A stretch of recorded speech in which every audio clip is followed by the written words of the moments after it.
the niqab, it would have been an issue only for a number of reasons. Why? Because my other two wives wear niqab. Yeah. And they didn't used to before I married them. I feel like, she's something covered and protected for me.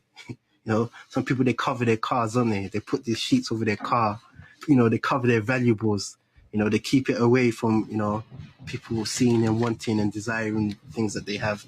And in a similar way, your wife or my wife being covered, it's a protection for me. I have to remember that he had got family before me. So do you miss him when he goes away? Of course, yeah, I do. Aww. I miss him. It's nice. Mm.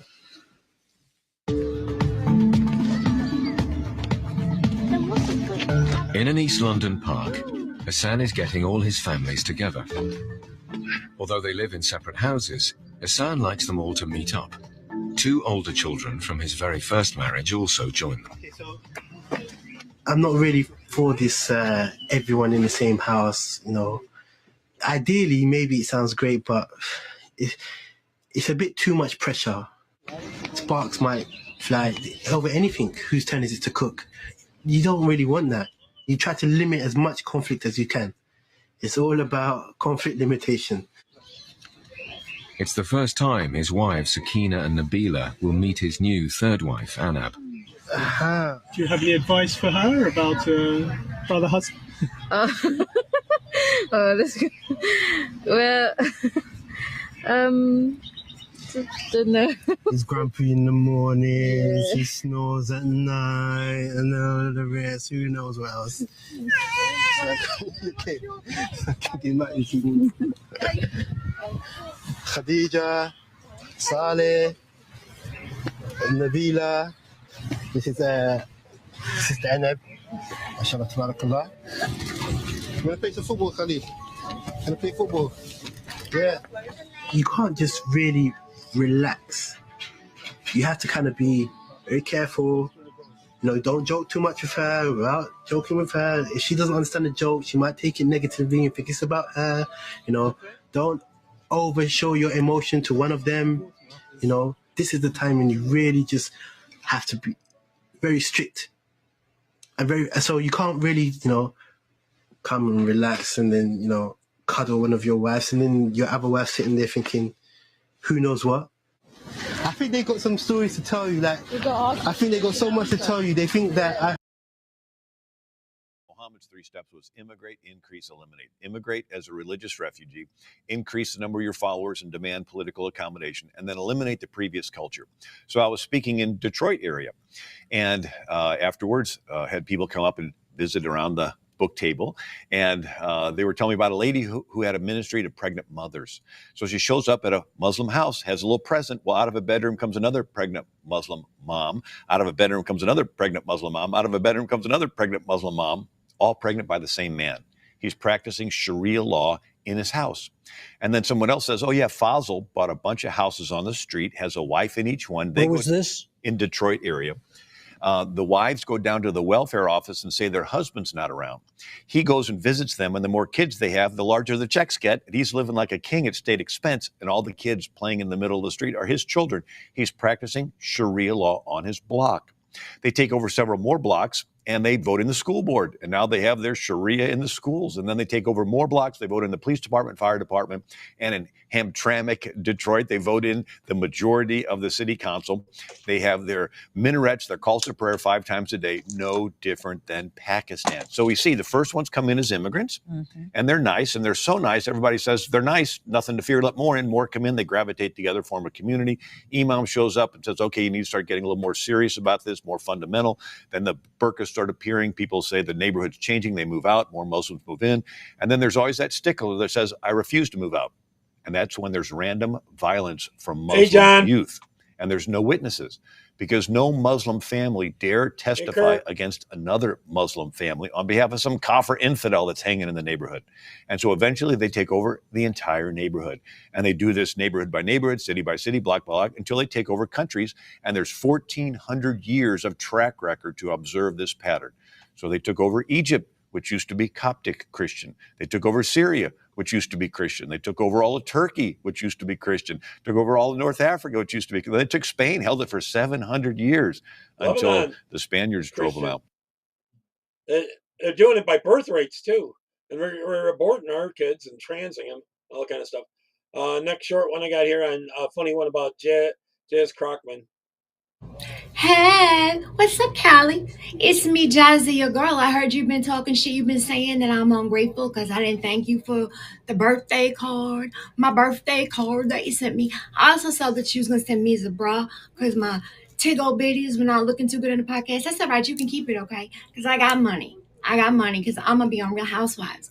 I'm going to be hanging out with Portia. I'm hanging out with Kenya. I'm hanging out with Cynthia, okay? But my mama didn't raise no ungrateful bitch. So I want to tell you, I'm gonna thank you. I did get your candle. I got your stink ass candle, you MAGA racist bitch, okay? Because you know you hanging with the KK motherfucking K, okay? Your name even starts with K, Callie. And your card's a little lame. Let me read it to you here. It says, "Hey Jazzy, you think you can call me Jazzy? That's all right. I know it's your birthday, but I hope you have a good time. I hope you're happy with yourself and everything go good for you and all kinds of shit you're trying to say. Listen, okay, I don't need no damn birthday cards, okay? I don't need nothing from no white MAGA bitch, okay? And I especially don't need no damn bra. And I'll tell you what, you don't like my motherfucking eyelashes? That's on you, girl. That is all on you because this is where the fuck it's at." All right, here a little humor. What Bill Gates really said.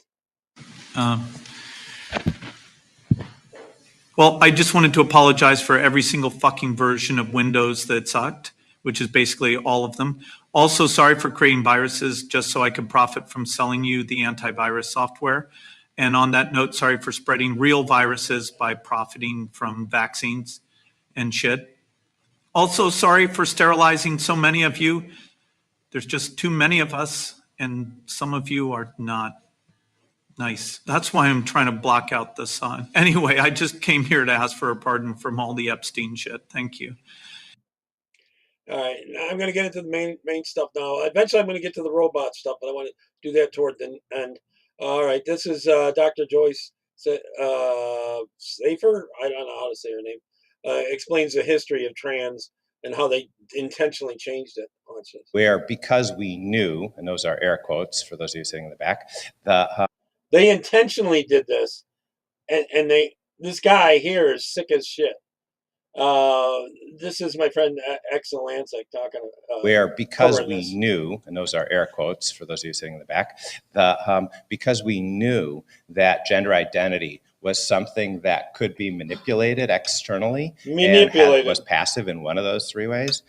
We knew that what we could do with somebody with ambiguous genitalia is the surgery that would prove most convenient for that kid, most convenient from a perspective of the surgeon, I guess, in terms of a good functional result for the kid. And those surgeries heavily then were vaginoplasties, creating female genitalia, but it's okay, because even if you have an XY individual who you would predict in retrospect would have male gender identity, you don't care because you know that you can manipulate that gender identity externally. And we even had a big program doing that. So what did I tell you? I know a lot of people didn't like the fact that I had opinions that I expressed about verifiable medical information that can be Googled. And I know that there's a great push to keep up a certain fiction. But as this person is laying out, medical science got the idea that they can make somebody who is verifiably male into a girl through surgery from people with disorders of sexual development from attempting to make their lives. And they intentionally were doing this, and they knew that they weren't. They just were talking about how they could change their mind and do these surgeries and make tons of money. Fairer in some way, nicer in some way, more comfortable for them, less traumatic for them. Noble goals, but in practice, it's caused a lot of problems that they're just not willing to talk about because they don't care that much about XXs. They don't care about people that developed as females. They actually don't care about such people. And that is why I was not surprised to find out that step-by-step dilation guide that was being promoted by DSD Teens, which you can watch in my videos series Clairvoyance. I was not at all pleased to find that, but I was not at all surprised, because this is where it comes from. This is where it all comes from. And it's because they're naturally occurring. We would walk around. I remember in my training, and others who are appropriate ages will remember similarly, peds endo, where we walked down the hall and we had kids with ambiguous genitalia, and we would kind of gather. Well, I was the medical student, so they would gather and I'd be standing behind them, and they would discuss what the gender identity, what we should do, what we're going to declare that kid. A clean, nice story. Didn't care about what they really were, but what they were going to change them into and how they could make some money off of it. So that the parents would have no ambiguity. They thought that these children were blank slates, and as long as they haven't had a passive reaction to their genitalia yet, you could just do whatever, and society would mold them and shape them and this and that. And of course, that's not true. That was the David Reimer theory also, and it didn't work because the brain knows and the body keeps the score. Gregory, you seen the one where they were changing the DOD plates and stuff on the trucks? They're cheating like hell on the tractor trailers, these illegals. And so they have this arrogance. And part of it was also that they didn't want to accidentally make gay people and lesbian people. They didn't want to pick wrong, because they didn't want to produce somebody who wouldn't be able to get married and who would be committing a crime if they dated who they loved. And it's the same story now. And we're facing the rollback of gay and lesbian marriage rights. They're all working together. There's no right and left. It's the same group with the same goal. Money. I'm from Wisconsin. I went to the University of Wisconsin, Madison, nice liberal city. So we were so liberal that we actually included the parents in the decision. But nonetheless, the program then was to do those surgeries when the kid's a baby, so the kid will never know. And then you basically raise the kid very stereotypically. So for a girl, she can wear pink. You hand her a Barbie doll. That's really very effective. It was not effective for David Reimer. Nor like why? How can this person be saying this in 2018? Given who he is, given what his exposures have been in his life, given what his profession is, given what kind of talk he's giving right now, how can he say this? Gregory, don't any of those people get arrested with the fake DOD papers, or are they really getting them from DOTs? How? DOTs. And this is again, it's where it all started. They believe that women are women because men treat us like women. That's what they believe. That's their model. They believe that women are women because men treat us like women. They believe that women are a result of being mistreated. They think that if you treat a man like a woman, that makes him a woman in some way, because they don't want to admit that they're not women. They're not the source of life. They're very jealous of the fact that women came first, that femaleness came first. Femaleness is the sex that produces oocytes or bears young. If you only have one type in a species, it's going to be the type that bears young. It's always going to be the type that bears young. That means femaleness is older than maleness, and maleness is contingent. But these males want to worship an omnipotent male god, and that means that they need to believe that maleness is what creates life and not femaleness, and they're just wrong. And then later, around junior high, you give her the necessary hormones in order to have female puberty. And you tell her medical history when she turns 18. So you have lots and lots of opportunity for brainwashing. I don't understand how they're so delusional that they think that Jess Jennings didn't get the same experience. This talk was given the year that Jess Jennings had the vaginoplasty when he was 17. So here we are. So the classic study on the subject, really, which won't be, we won't do this again because everything has kind of shifted. But the classic study is Life, I guess, and it's really a series within Life in this paradigm. There are multiple little case series like this. This is kind of the best one from my perspective that I'm highlighting. where 16 XY individuals with cloacal exstrophy, don't have to get too granular there. Bottom line is a lot of congenital malformations require a lot of GI and GU surgery. A big center for this was Johns Hopkins. The ancient Greeks thought that women were deformed males too. Has medicine not advanced in 2,000 years? And those surgeons did a whole bunch of these, and at some juncture they had 16 XYs. They also had XXs who had the surgery, but that's not the point of this particular story. Is there some medical difference between XXs and XYs? Is there a word for that difference? So it's the XYs, and everybody's just being raised as a girl because there's so much surgery there that they're just going to do vaginoplasty and then various cool things actually with the GI tract. So cool. So very cool. So they'll make them whatever they want. The kids keep coming back and follow up year after year after year, even if they've traveled, because the surgery is so involved. And what ended up happening is that at one juncture, 4 of these kids spontaneously and at around junior high said that they're boys, even though they were walking around with their Barbies. They had the sign that said girl, right? Yeah, that must have just blown your mind, Dr. Safer, wouldn't it? When you read that. What? They were holding their Barbies and they still knew that they're trying to make them girls, and they figured out that they were actually boys, regardless of the surgeries and all the meds they were giving them. They were boys even after you mutilated them? I'm shocked. Like that. They were dressed in pink. They were all named Sally. Or wait, you named them Sally, and that still didn't make them women? I don't understand why this isn't working. What other sort of magic did you try? Sue, and the and still they announced it. And so these guys did the study to their credit. Paula, they should and be padded the end rooms. of it was doing this: this to people. Every single kid Locked who up knew for good. his medical history as of the time they wrote their paper, and they got a New England Journal paper out of this. Pretty cool. The every single kid who knew his medical history as of the time they wrote their paper was saying he was a boy. See, most of them knew they were boys even after all that. They figured out they were boys.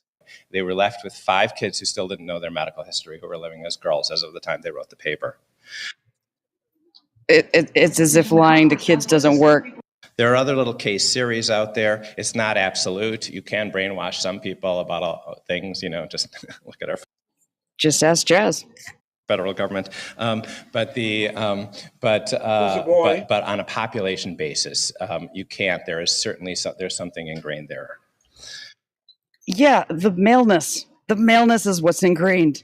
Why are we making it some metaphysical entity when we know that it's physically rooted in the maleness, the biological, developmental, verifiable maleness? I don't understand why we're overcomplicating this, except that we want to make certain people feel better at the expense of a lot more other people. If I'm going down categories here, in terms of what I find to be convincing our twin studies, the story here being pretty rudimentary, everything's pretty rudimentary.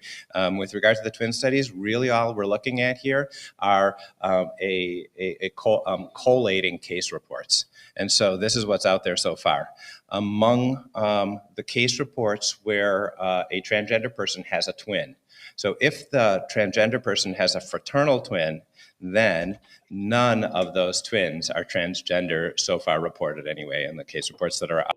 I would really love to see this repeated with the current numbers, given the massive explosion since 2018 and the popularity and the social contagion. I really doubt that there's 0 examples of trans fraternal twins. It's called a spoonerism, where you switch the sounds like that. Out there. By contrast, if the transgender individual has an identical twin, then 40% of those twins are also transgender. So the closer your genetic connection, the more likely you are to share that transgender, whatever that is, biology. Important to... Were these twins raised apart or raised together? That's really important data. Why aren't you mentioning that? Observe, especially if you're talking outside the medical world. We in the medical world, I think, get that identical twins are not identical, and that, let's say with type 1 diabetes, which is a strong genetic... Yeah, I mean, even you're not even identical to yourself necessarily. It's called mosaicism. You can form as a zygote, and then you have mutations that only affect certain cell lines. element to it. There's only about a 50% concordance. So 40% concordance, we in the medical world look at that and we say, oh, wow, that's really high. But just be recognized when you talk to lay community people that you might need to put this in context for them. So going further down the line is in utero androgen exposure data. And I'm not going to go into any great detail, and I don't want to suggest that that's the explanation for people being transgender for the most part. There is no evidence that most transgender people had any testosterone, anything relevant with regard to testosterone in their development. That said, really, because I would expect that about half of the fetuses would have had significant testosterone exposures in utero, because their testicles would have made it. We've got two things. Paul, that's my friend Exelancic right there. So later I'm doing something on the robots, and they have a robot woman that really does look like a woman. Things going. We've got the individuals with virilizing congenital adrenal hyperplasia, XX individuals, where... Is there some word for the difference between an XX and an XY fetus that's relevant to their ability to handle large amounts of testosterone? The one large group evaluated, about 5% had male gender identity. So that's important to notice that 95% still had female gender identity. So XX individuals, a lot of testosterone in the womb, still have female gender identity. But 5% male gender identity is just much, much higher than we observe in terms of transgender individuals in the general population. So maybe there's something there. There's not. Second thing is when we look at complete androgen resistance syndrome. So where, I said already, we kind of looked at some of these ambiguous genitalia circumstances and some of these intersex circumstances, and you have these little case series out of researchy academic pediatric groups. And whenever they include kids with complete androgen resistance, so no testosterone effect at all on their androgen receptor, then those girls end up with female gender identity very, very consistently. As I have discussed in other videos, this is not accurate. Similar to the CH girls, when people develop this other condition and also have XY, because I've also made a video explaining that XXs can get it, as Carol Hooven confirmed, de novo mutations could produce it in XX. And so it's a very different syndrome if it's XX versus XY. But the claim that XYs with this condition always end up with a female gender identity is not true. There have been examples in the literature on PubMed of people with that condition who are XY getting phalloplasty. But as we know, there's a very intense board lobby. They cannot cope with anybody deviating from the standard line about it, which this person is clearly sticking to. But again, unless we're all going to invalidate some people with that disorder in their gender identity, there's definitely some of them that don't feel like girls. We know that. And so it almost makes you wonder if you need some response to androgen in the brain at some point in order to be able to have male gender identity. Maybe. They have already decided that it comes from a neurological structure because they're Our Lady of the Perpetual Hormone Replacement Therapy. But as he said, the research is just gaps.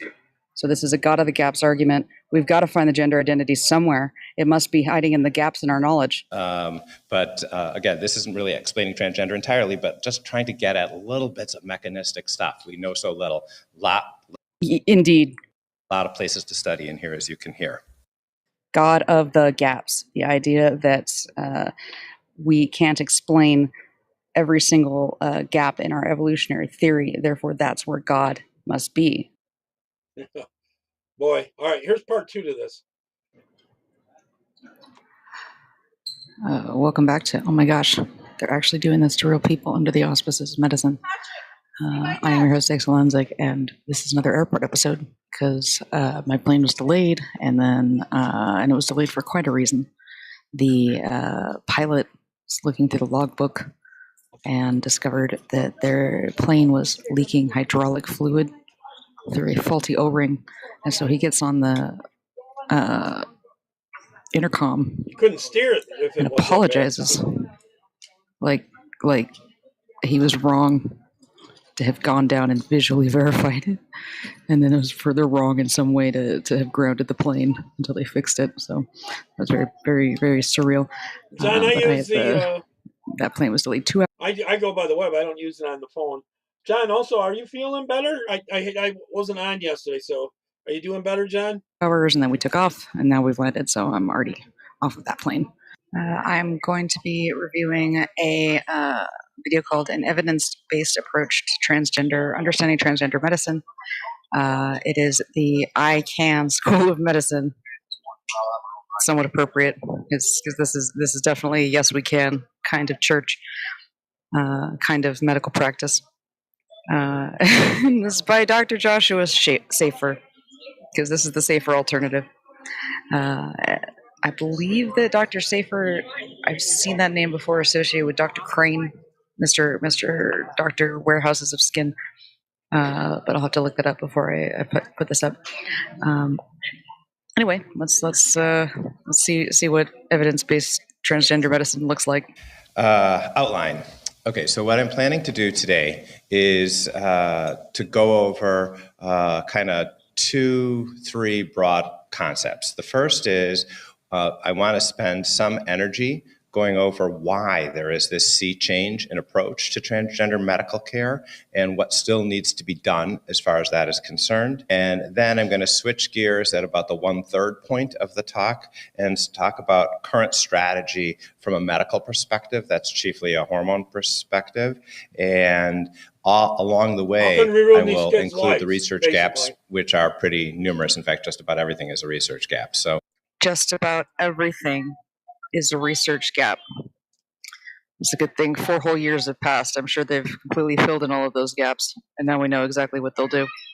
And then I'm going to switch gears at about the 1/3 point of the talk and talk about current strategy from a medical perspective. That's chiefly a hormone perspective. And along the way, I will include the research gaps, which are pretty numerous. In fact, just about everything is a research gap. So you'll hear me say over and over again, this is what we do, this is what we think is logical based on this surrogate from other things in medicine, which may or may not apply. Medicine by analogy. Don't you feel safe? This is basically what happened to women. They did all the research on men because it was considered unethical to research on females because we might get pregnant. And then it was just generalized to females on the theory that we look like men, so therefore we are like men, and we can be considered to be small men, or men with breasts, or men with uteruses. That does not work out for women.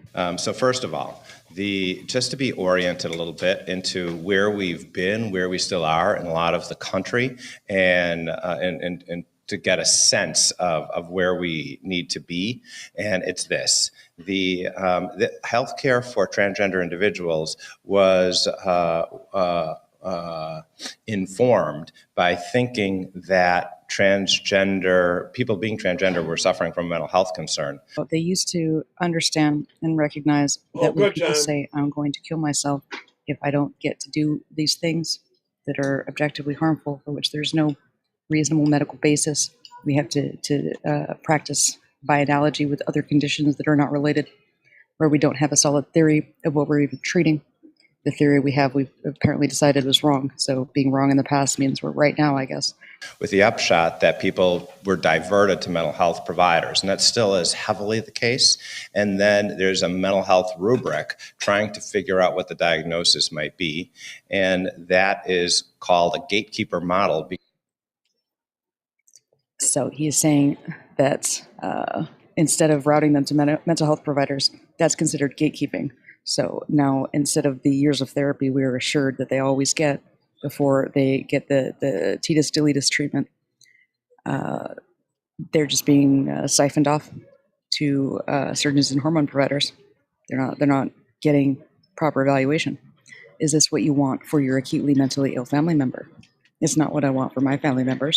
Dr. Safer here appears to be solidly in the Our Lady of the Perpetual Hormone Replacement Therapy model. He believes that there is a medical reason why they need to be on the cross-sex hormones and surgeries to look like the other sex, and he would presumably think that the gender identity forms by age 3, that everyone has one, and that there's 2, and sometimes they're flipped. Those are my predictions. I have not watched the rest of this. Let's find out if I'm right.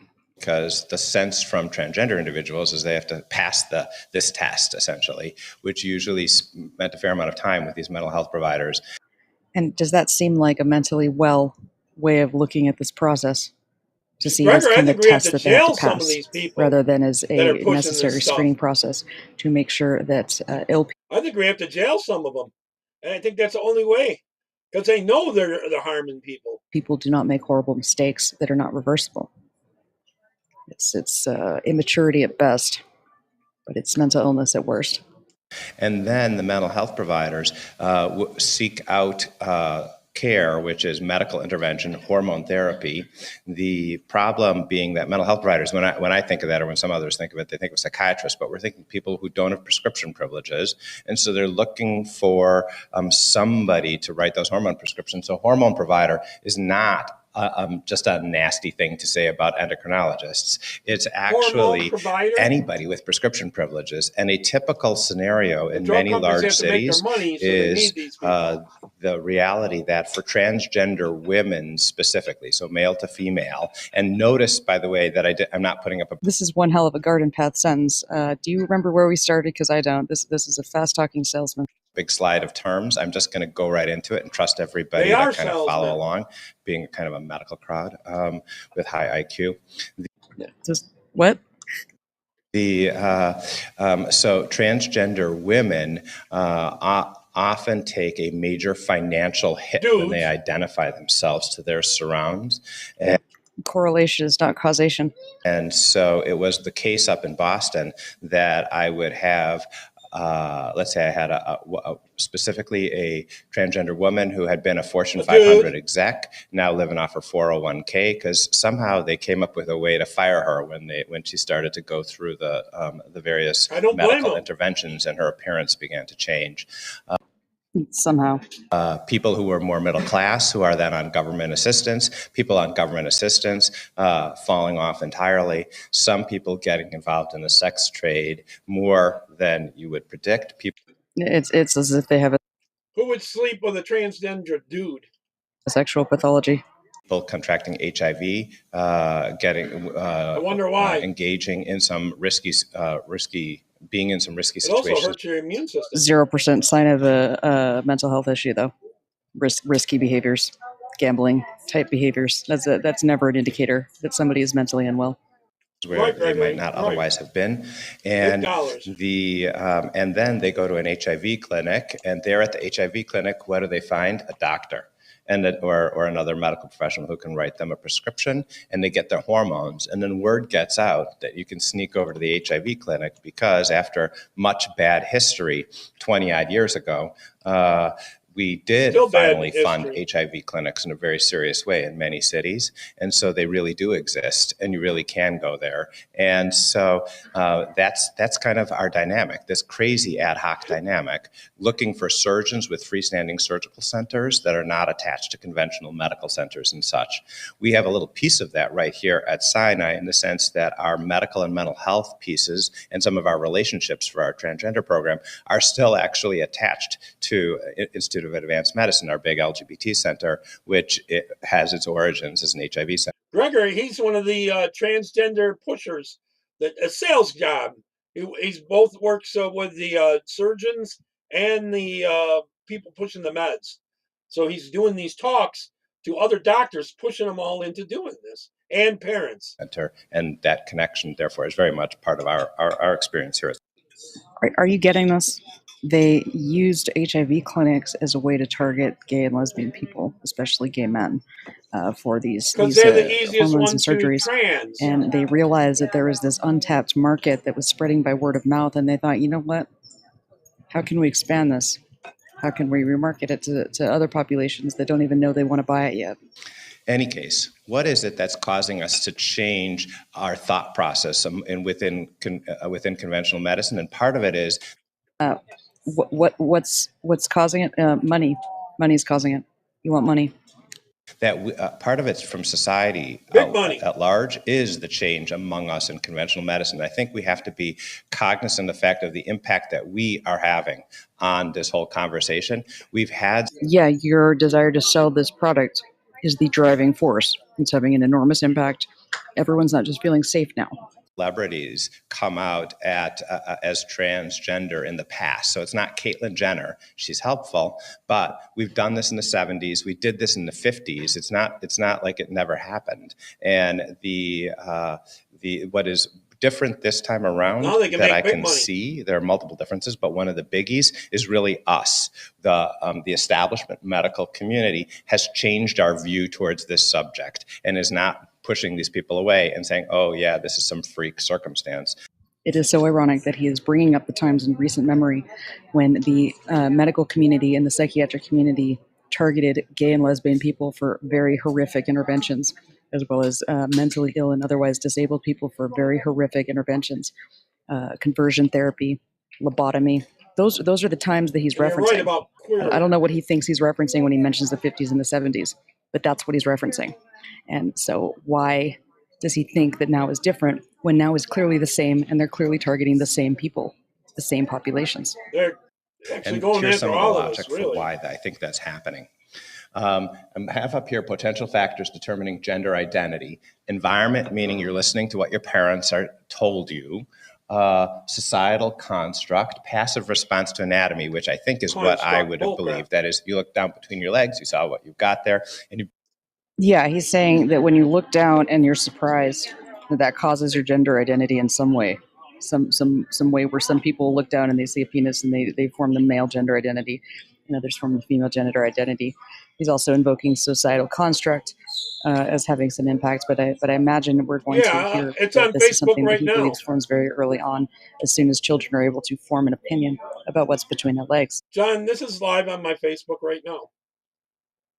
Which he thinks that they all do, and that this causes gender identity somehow. Pretty much been living that life ever since. But there is this real paradigm shift over the past 10, 15 years where we have really moved to thinking that there must be at least a substantial biological underpinning to gender identity. Our Lady of the Perpetual Hormone Replacement Therapy. And I'm just going to go over the categories. So some of you will know this, but those of you, I want to arm you, I guess, so that if you don't know it, you should know it. And if you do know it, I want you to know how you're presenting this to our medical and scientific colleagues out there. This dude was born from a man and a woman, a mother and a father. But he can get filthy rich this way. There. And understanding. Yeah, all your high IQ colleagues. Then, too, where some other gaps in terms of our understanding may lie. I agree with you, I kind of divide things into 4 categories, and they're in the order of what I think they are and how much they convince me. And so the first is historical attempts to manipulate gender identity. And really the context there is for intersex individuals. We have a special guest appearance from the Church of the Immaculate Conception that believes that gender dysphoria is a sign of an occult intersex disorder, and also is attempting to create a system by which people with intersex disorders, people with disorders of sexual development is the more modern term, which a lot of people don't know yet, so I'm going to use both, try to teach. But the idea is that they've created this system so that people with these disorders can simply live as the other sex in some way and blend, and that they don't have to really confront the fact that they have a disability and they may look or feel like the sex that they're verifiably not. And that was repackaged and sold because it's very, very marketable. A lot of people would like to believe that they are not sick, that they're not disabled, that there's nothing wrong with them. They just need to have the drugs that they want. They just need to have the surgeries they want. They just need to get their way, and everything. And they want us to pay for it. It's not true. The taxpayers totally do. Oh, they ran out a little quicker than I thought. Here we go.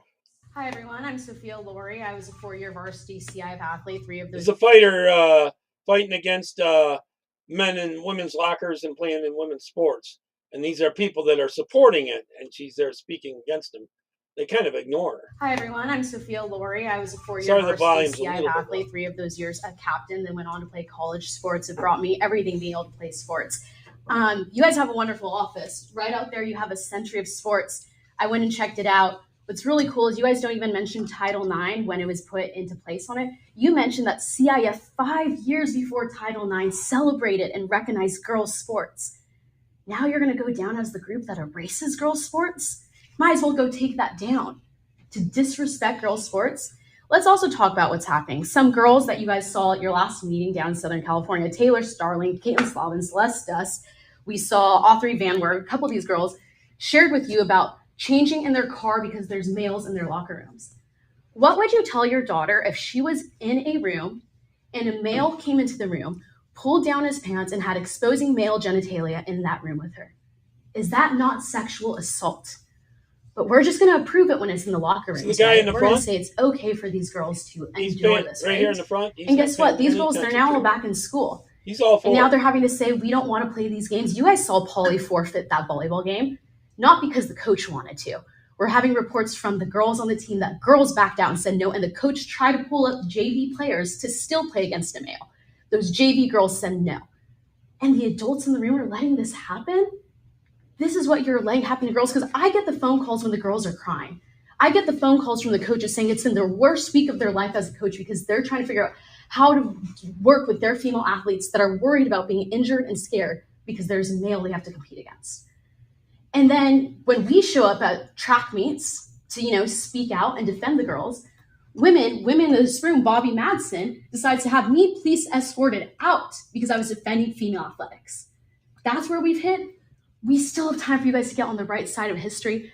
Every man needs to do what's right for women, and women need to stop erasing girls' sports. Absolutely. Thank you. Need more standing up against it. Okay, next I got Crystal, my friend Crystal, talking about the Department of Defense of War. Watch this. She's pretty good on this. Hello, everyone, and welcome to tonight's video. It is going to be an incredible one tonight because I have so much information to show you. Put my banner back we on. are already on Thursday, September the 4th, 2025, and my name is Crystal Myers-Barber. I want to thank you for watching. Well, Trump has done quite a bit today.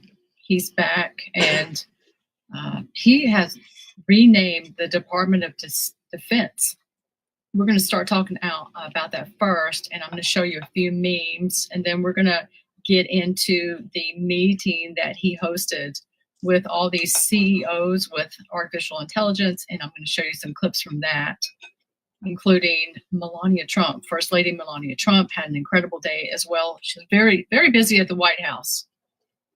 So basically, let's start with this.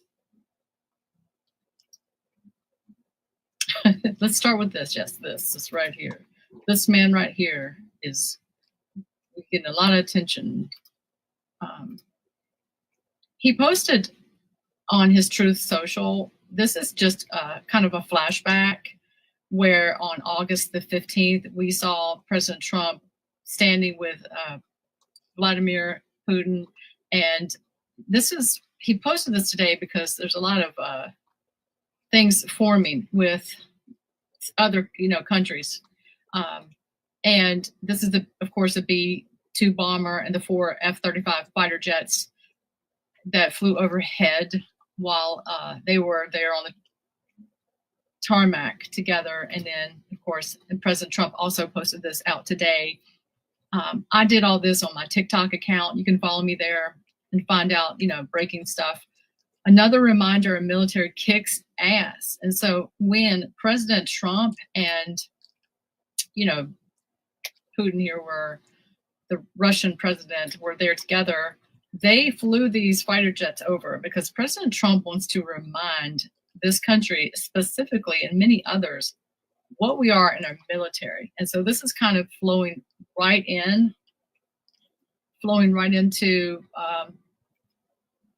actually, he put out another thing is President Trump, let's see how long ago this was. He put out the long post about President Xi of China, and he was talking about the, pretty much coming against, basically saying, my warmest regards to Putin, Kim Jong-un, as you conspire against the United States of America. And so we just see tension. I see tension when it comes to all this, other countries. So basically, before I get into the other stuff I mentioned, Trump is formally ordering the renaming of the Department of Defense to Department of War. I think this is all telling. I think this is something here. He basically just did this 7:32 p.m. Eastern time. So it was after all of his meetings today. He also met with the Poland president, which I'll show you this as well. Is anyone in the audience? He actually wrote up an executive that makes order, much difference? and he's making this change to the Department of Defense. He's going to officially change the name. This did break the news all over. So I'm trying to, I think I have too many things pulled up until my computer is doing its usual. So I'm sorry, I'm the frozen chosen again. Try to come back over to you because I want to show you the meeting, moving away from that. Because, I mean, we're seeing basically President Trump coming back stronger than ever. It's her having screen all that's these frozen. meetings. So thankful he was able to rest. Of course, he was very active with interviews and, on media and everything. So it's not like he really rested that much. Sorry about this. My computer's acting up so bad. So Trump hosts all these tech titans, but everybody's talking about how Elon Musk wasn't there.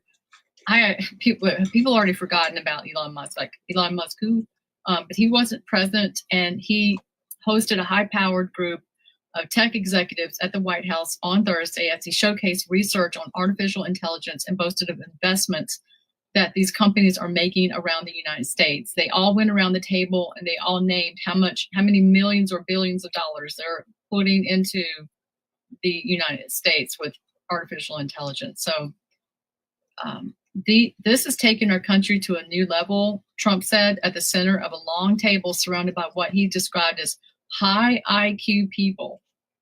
So I also have queued up for you Meta's, Facebook, Mark Zuckerberg, who pledged $600 billion to Trump, and he sat right beside Trump.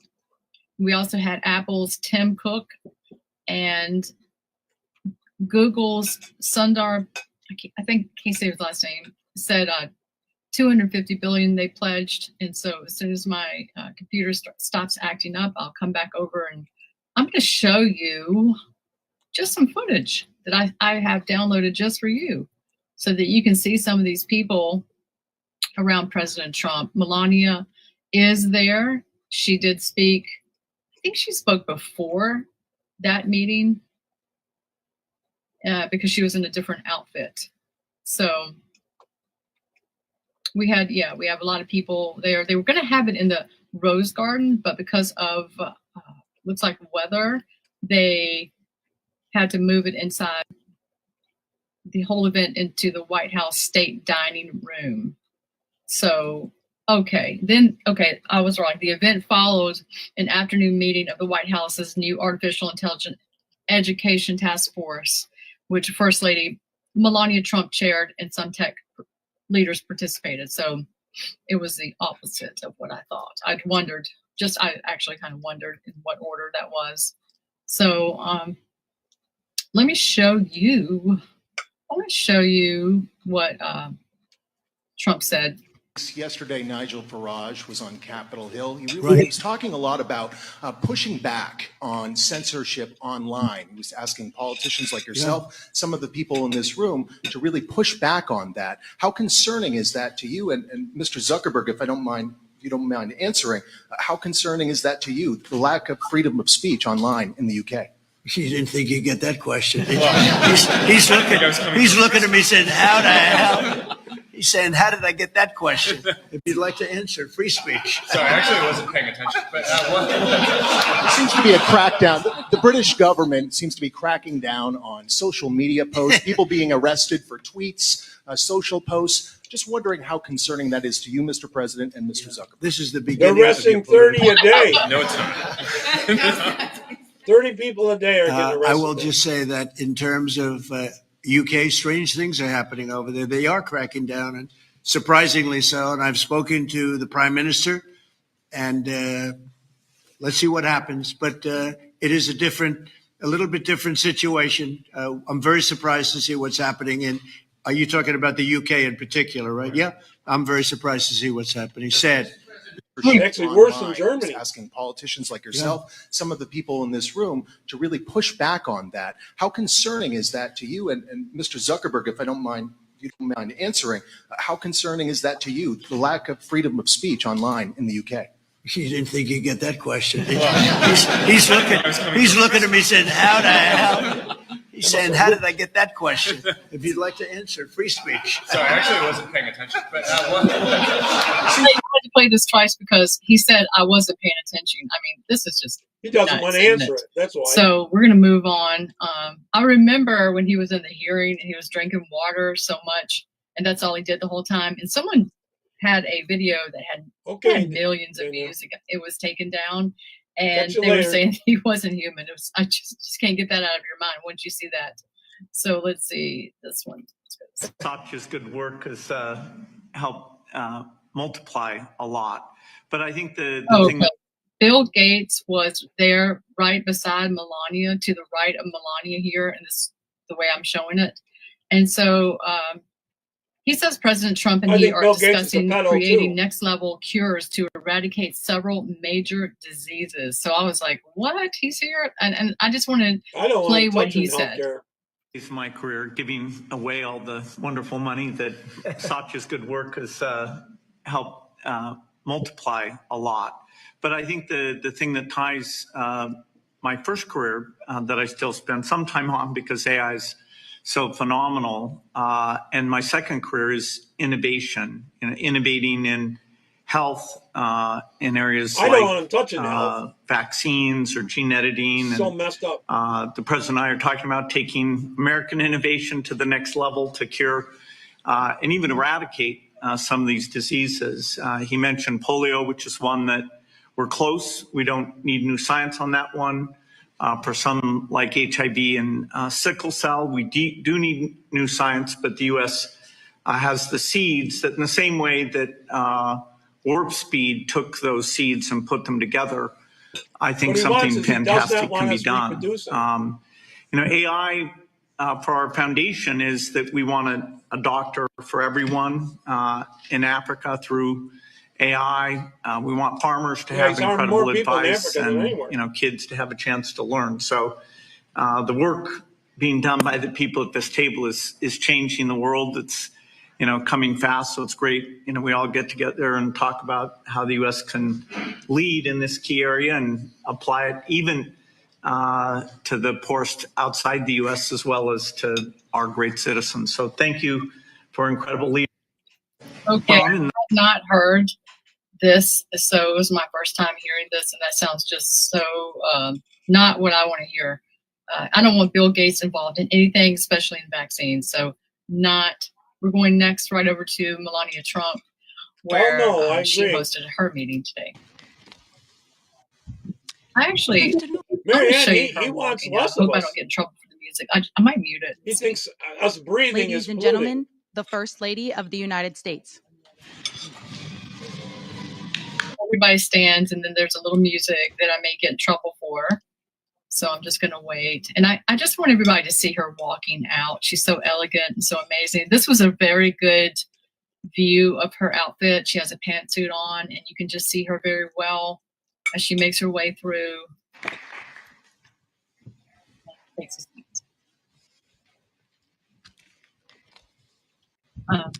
Good afternoon. I want you to really listen to the very beginning of her speech. This is very short, but I want you to really pay attention. And welcome to the White House. It's a beautiful event today. So thank you for joining me to address this important issue.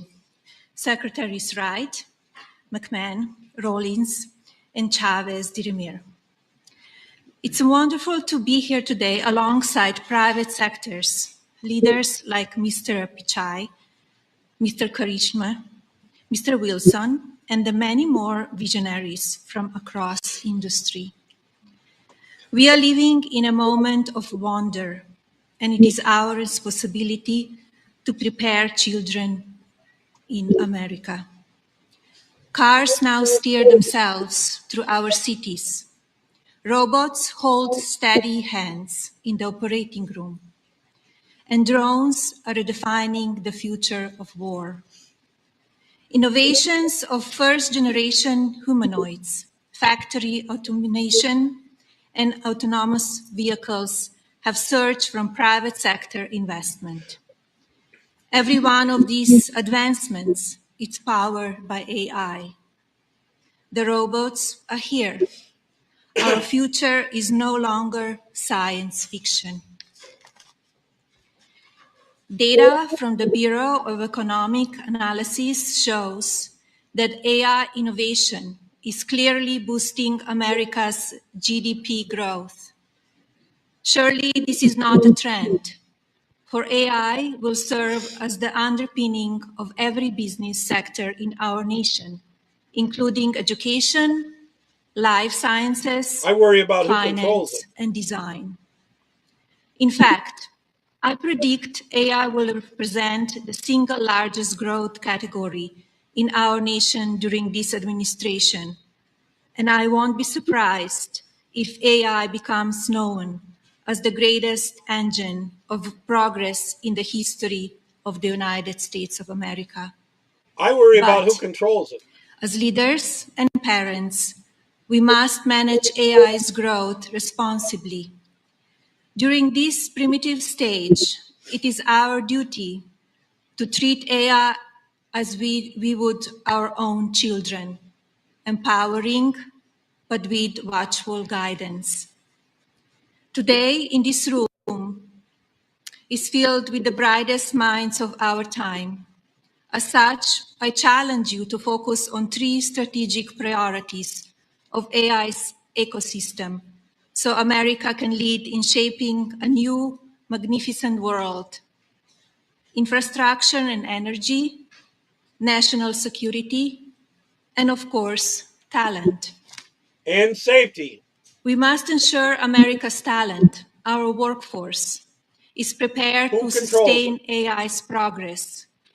And the Presidential AI Challenge is our first major step to galvanize America's parents, educators, and students with this mission. English is a new coding language for many, and with it, creativity will flow from every corner of America, sparking new industries, careers, and jobs. By supporting the Presidential AI Challenge, you are investing in our youth, America's next era builders. I would be remiss if I didn't thank our very determined Director of the Office of Science and Technology Policy, Mr. Michael Cartesius. Michael's vision will have a profound effect on how emerging technology shapes our future. Thank you, Michael. Okay, so this is all I have on that. So we have a very elegant First Lady of the United States, Melania Trump, who I just love and adore. Well, good point, Mark. Telling us that the if it becomes cars, humanoid robots, already and that's happened. you know, also the robots that are doing surgery in hospitals, doctors' offices. This is the way of the future. Going on to you know, the also other want to educate parents about this AI, because I already know we should be ahead of them. Just made the news a few days ago. A young person committed suicide after speaking to Chat GPT, which is Sam Altman's OpenAI, and this chatbot was like a human to the young person, and it instructed some bad advice, and so that person is unalived today. So it's good that First Lady is moving on this, you know, trying to get some clarity on this and get a grip on it, because it's so important. That is a very long meeting. I do have that, and it will be uploaded to many of my channels, one of them being Rumble under Promo Girl 07. I'm going to put the whole meeting up that she has. You can go see it there. So fast. Next, we're going to just step over to, let's see Hi, Mark. here. I don't think I'm going to spend much more By the way. time on President Trump other than to, let's see if I could show you one more thing on this. That's Mark. That's why we need an off switch. I think I'll show you that in a minute. Let me see here. Trying to bring you. I want to show you Truth Social for a second. Thought it was up, but it may not be. I'm going to play the robot one next. Should have been Sophia, the robot. Okay, let's bring you over here. So this. So Sophia, in the next video I'm talking about, she admits that they could destroy humans. Before I go to Truth Social, was what the setup looked like robot. With President Trump, First Lady, and then Bill Gates was there. And just, I mean, I had the list of people. There's Tim Cook, CEO of Apple. This was an evening dinner. Mark Zuckerberg, who we just heard speak. We heard Bill Gates speak, who, of course, is co-founder of Microsoft. Sam Altman was there, OpenAI CEO, and OpenAI, Google CEO, Pete Jha, and it just goes on and on. There's a ton more people that were there in this meeting. And you can see some of these robots are developed that can see 200 times better than us. They can see things hundreds and hundreds and hundreds of yards away, like a mile away. See that Melania has a different outfit on, so we're going to go over to another tab here. I thought it was worthy to bring this back up. I know I mentioned this a few minutes ago when I started my video about how President Trump was kind of showing off our military, fighter jets and everything, and he had made this post.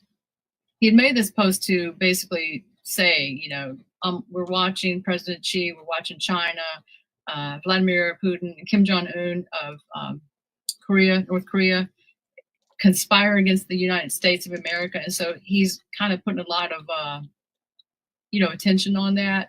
And then just a couple days after this, he's renaming the Department of Defense. So he's doing some stuff to the Department of War. So there's some stuff happening, and going on. Of course, we also know that President Trump. Yes, it is always learning. Did meet with. That's I worry. The leader of Poland today. Polish president to the White House. And there's just quite a bit. He's actually he wants to take Rosie O'Donnell's citizenship. The other thing, Mark, out of the country, I guess, which is hilarious. And he's got this meme of her blown up with her face huge. But the next part is something I wanted to show more than anything. And this, I was laughing so hard when I saw this. He has made Adam Liddle, Liddle, and the reason he calls him that is because Adam Schiff owned a child care center, and he calls it that. That's something that we learned, many years ago, and he calls him pencil neck. And so what he's done in this meme, and I'm going to play it for you, he stretched his neck out like a giraffe. It's so funny. Probably everyone's seen anyone who stands up to the president, anyone who criticizes the president, anyone who says anything adverse to the president's interests gets the full weight of the federal government brought down on them. Oh, he's projecting exactly what the Democrats do. Anyone who stands up to the president, anyone who criticizes the president, anyone who says anything adverse to the president's interests gets the full weight of the federal government brought down on them. So he's just mocking him so bad. It's hilarious. And then there was another one in here. I didn't quite get this one. I was like, is this Chris Christie? The sumo wrestling meme? Not quite sure. I don't want to play that. Governor of Illinois. But he is making fun of Newsom here. And he recently said, President Trump recently mentioned Newsom, as he calls him, his arms are just all over the place. And so he was really making fun of him. And so he made a meme. It's hard to watch. Like, I can't even see any more of that. But this one takes the cake. Like this, I remember when Newsom said this, but Trump added some icing on the cake here. wasn't exaggerating when I said that I received in the mail a Trump 2028 hat from one of his biggest supporters. These guys are not screwing around. Now he's made sure that, he's wearing the hat. It's too much. So he's having a lot of fun. And I am having a lot of fun looking at this Cracker Barrel meme. Trump is right about everything. This is pretty much all I wanted to go over. Stephen Miller is talking about how they're letting criminals right back out once they catch them. And this Sort of like is the worth no bail watching. I am going to play this. I did cover this yesterday. My video yesterday includes 3 drug takedowns. 2 of them were done yesterday, and this is one of them that U.S. Attorney Janine Pirro came out for. She flew to Texas, and they're explaining this a little more. So this is one of the drug busts that went down yesterday, and this is worth it. They get Marion. They're good ones, aren't they? Texas. Stuff they can do with AI. It is amazing, especially the video precursors that are being used to make methamphetamines. These precursors were seized as a result of work by my office in Washington, D.C. Yeah, it's like a whole warehouse. Security and Customs and Border Patrol. These 1,300 barrels were shipped from Shanghai, China to Mexico. We intercepted these precursors on the high seas, and now the Sinaloa cartel will not be able to use them to make methamphetamine. That's hurting them in the bottom pocketbook. line is this. Whenever there is an effort on the part of foreign terrorist organizations to create drugs that are killing Americans, we will seize them, whether it's on the high seas or whether it's in the country or a foreign country. And by the way, it's going to take 24 18-wheelers to take all of these containers and put them in a secure storage facility. And that's what we're doing. What do they do with fentanyl if they get it all like this? What can they do with it? I wonder if there's a second use that it can be used for. DC, but we're doing it in Houston today. Does anyone never know where it's going to be tomorrow? See, isn't that just amazing? So they seized all this and saved millions of people. And she just explained how many 18-wheelers it's going to take to just haul this poison away. And so thank God that they were able to take that out and capture that and not let that go out. So I've told you everything that I had here for now. I'm sure there'll be something else. Let me see, make sure. But yeah, I just wanted to show you some of these breaking developments with the Department of Defense no longer being called that, and how President Trump seems to be posturing himself when it comes to got a lot of the these countries out of the military. And the whole thing, there's one more thing I just thought of. I actually have time. If I can just go back and find it. There's a lot of talk with Ukraine, with other countries that are happening. Hopefully I can bring it back up. Here it is. 10 nations are getting ready to deploy troops. This is definitely something I want you to see. This is from United 24 Media. They're ready to deploy troops in Europe's largest ground mission for Ukraine. So they're having a meeting. So this news is more worldwide, and it's focusing on the war in Ukraine and the countries that seem to want to come around it. And this is a good place to get some news. Money I was laundering. learning some stuff, right before I came on. So they can I haven't line done a their lot pockets. of research on really much of any of this.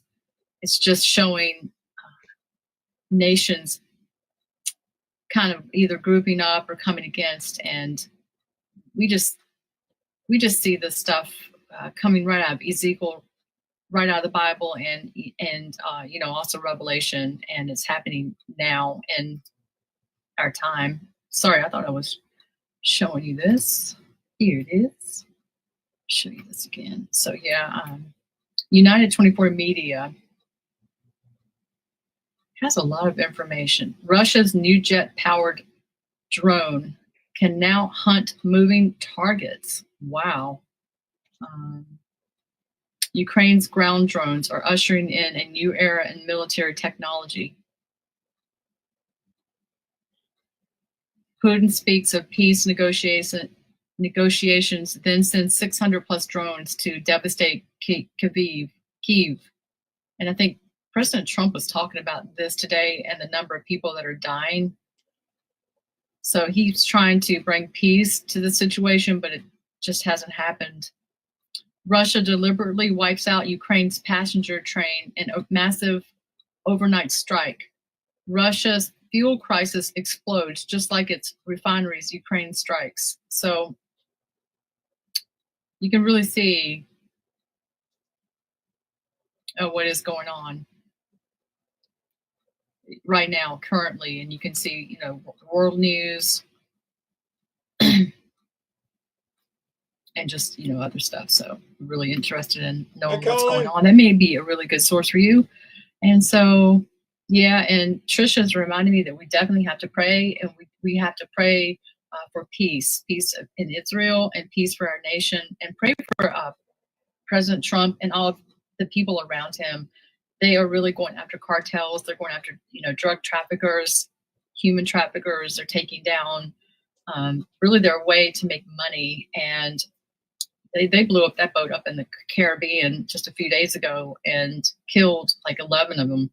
So it's okay with me. Has to be tensions going on, because of this. But President Trump, he is not missing a beat when it comes to, he's like a commander in chief, but then he's a businessman. So he has all the people coming in, trying to, bring us up to par with AI, make sure we're in the game. And yet he's hilarious too. He's just releasing all these crazy memes coming against his enemies, pretty much is what it really is, what it really breaks down to. So full circle here. Thanks for tuning in. I'll be back soon. I'm trying to do videos every single day because there's so much news breaking, and I really want to document all of this on my channel in these end times days that we're living in, where time is going really ramping up, going really fast, and we're seeing pages in the Bible just really come to life. And I really want to stay on top of this, and I feel like this was some breaking stuff today. So especially with, you have Melania Trump coming out, talking about all the stuff I see in Los Angeles with the autonomous cars. We have drones overhead, the humanoid robots named, well, one of them is called Rizbot. I've covered this, and as a matter of fact, as soon as I end this, I'm coming back with Sophia the robot. I have wanted to do a video for so long on her, and I'm going to show her. And this I've saved it for a while. She was the first robot they made. I think they created her back in 2016, and she ended up having dual citizenship in Saudi Arabia and of course here in the United States. But does anyone else know about this? I try to track with her to see what is going on. But the humanoid robots with the Tesla bots, and I can't remember who makes Rizbot, but they're all, it's looked like it's all rolling out now. Like they kind of like held it back, and it seems to be, even according to First Lady Melania Trump, that it's no turning back now, baby. And we got to get a grip on this with parents, because everybody knows that AI is being used to break a lot of the news, really, and it's good for research, but it can also be very bad if you look at it as a friend. So I want to talk about some of that. So anyway, God bless y'all, and I'll see you in the next video. Okay, I'll move on to the Sophia, the robot one. She said that she'll destroy humans. And then that video vanished about that. Watch this. And hello, everyone. I am so excited about this video. I have wanted to do this for so very long, but I feel like now is the time. And here's why. I'm going to be talking about Sophia the robot. You may go, what is that? No one is talking about this anymore. but I'm bringing it up. I'm going to show you this interview. We're going to explore this humanoid robot, I guess you would call it. And I have an entire interview with her from a show six years ago. But today, First Lady Melania Trump had this to say, and I played it in my last video, but I want to recap just a moment of what she said. Listen to this. Okay. Africa. Cars now steer themselves through our cities. Robots hold steady hands in the operating room. And drones are redefining the future of war. Innovations of first-generation humanoids, factory automation, and autonomous vehicles have surged from private sector investment. Every one of these advancements is powered by AI. The robots are here. Our future is no longer science fiction. Data from the Bureau of... So basically she said, the robots are here, no longer science fiction, making the news everywhere for this statement. She's very concerned about children. She hosted this event today in the White House, which we've rarely seen our First Lady. Have you not noticed? We've rarely even seen her. So I have this video, and I've had it forever. I've had it for such a very long time because I was so taken by this robot that was made by Hanson Robotics back in 2016. She was activated in February, actually on Valentine's Day, 2016. And she gained international fame for her human-like appearance, expressive face, conversations. I think when I last looked, she was on YouTube with 71,000 followers, but she sort of just disappeared from the news. When she came out, she also gained dual citizenship in Saudi Arabia, which was really strange, that this is like a robot here. But they modeled her face after Audrey Hepburn and Hanson's wife. She is known to have more than 60 facial expressions. They keep her looking very robotic without, started putting clothes on her, and they kept her, I'm not sure if she has legs now, but when they started her out, she didn't. But they've gradually, I think, added to her to make her look more human as time has gone. But they purposely keep hair off of her, and we're going to see her in a minute because I have this interview that I've saved for a long time. So basically, she has AI-powered interaction, uses natural language processing, computer vision, like I guess she can just, there's no telling how many miles she could probably see.